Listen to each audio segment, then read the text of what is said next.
First week లోనే ఆ percentage ఎక్కడ అమలు చేస్తే కనుక హై బడ్జెట్ సినిమా అంటే ఇవాళ ఎక్కడ ఉంది? తెలుగు ఉందా, పాన్ ఇండియా ఉందా? మీరు నాకు ఆన్సర్ చెప్పండి. హై బడ్జెట్ మూవీ తెలుగు సినిమానా, పాన్ ఇండియా సినిమానా? అది చెప్పండి నాకు ఆన్సర్. తెలుగు సినిమానే. Telugu cinema pan India cinema అయింది, అలా తెలుగు సినిమా లేదు. High budget cinema pan India.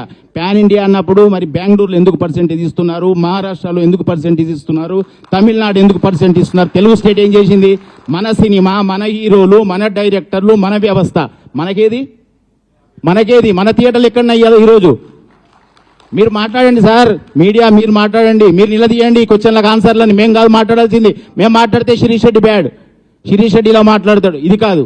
వ్యవస్థని మొత్తం టోటల్ ఇండియాలో అన్ని స్టేట్లు తిరిగి ఎక్కడ ఏ వ్యవస్థ ఎలా నడుస్తుంది. మనం ఒక్కళ్ళం కాదు కదా. పాన్ ఇండియా సినిమాలు చేసి ఒక పుష్ప లాంటి సినిమా ఇలా ఎంతమంది ఎంజాయ్ చేశారండి వరల్డ్లో, ఇండియాలో. మనం ఎక్కడ ఎంజాయ్ చేశాం? మనకేంటి చెప్పండి? వాళ్ళు ఎంజాయ్ చేస్తున్నారు. ఇప్పుడు అక్కడ పోయి అందరికి పర్సెంటేజ్ ఇచ్చి వస్తున్నాం కదా. మేము గేమ్ చేంజర్ చేసాం, మేము పాన్ ఇండియా సినిమాలు చేస్తున్నాం.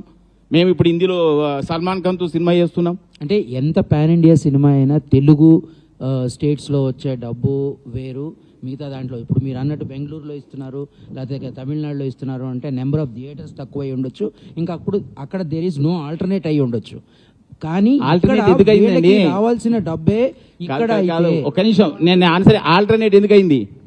మూతపడ్డాయి. బాంబేలో ఎన్ని సింగిల్ థియేటర్లు చెప్పండి? బాంబేలో ఎన్ని సింగిల్ థియేటర్లు? బాంబేలో సంవత్సరాలు అయిన సినిమాల రోజులున్నాయి కదా. ఇక్కడ పోయినా ఆ థియేటర్లు లేవు కదా. ఇప్పుడు అదే హైదరాబాద్ అలే ఆగుద్ది.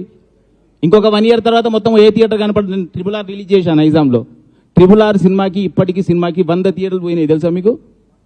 ఎన్ని రోజులు అయింది RRR వచ్చి?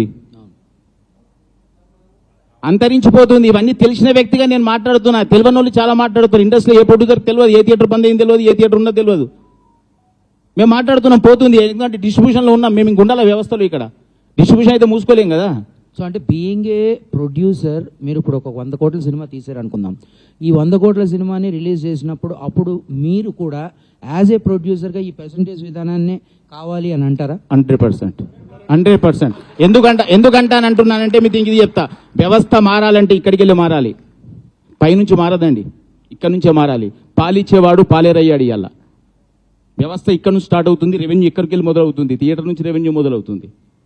కానీ ఇలా ఓటీటీకి పోయిన తర్వాత ఓటీటీ ఇంపార్టెంట్ అయింది, థియేటర్ చిన్న చూపైంది. అది కాదు కదా. ఇక్కడికి వెళ్ళి మనం ఎంజాయ్ చేసేది థియేటర్ని, మనం సినిమా చూసేది థియేటర్ని. కటౌట్లు పెట్టి ఎంజాయ్ చేస్తున్నారు, పాలాభిషేకం. ఎందుకంటే అంతదాకా ఎందుకు? రిపీట్ రన్ సినిమాలు ఫుల్స్ వస్తున్నాయి కదా. ఎందుకు వస్తున్నాయి మరి? ఓటీటీలో ఉంది కదా మూవీ. అది థియేటర్ ఎంజాయ్మెంట్ మిస్ అవుతున్నాం కదా సార్. ఇది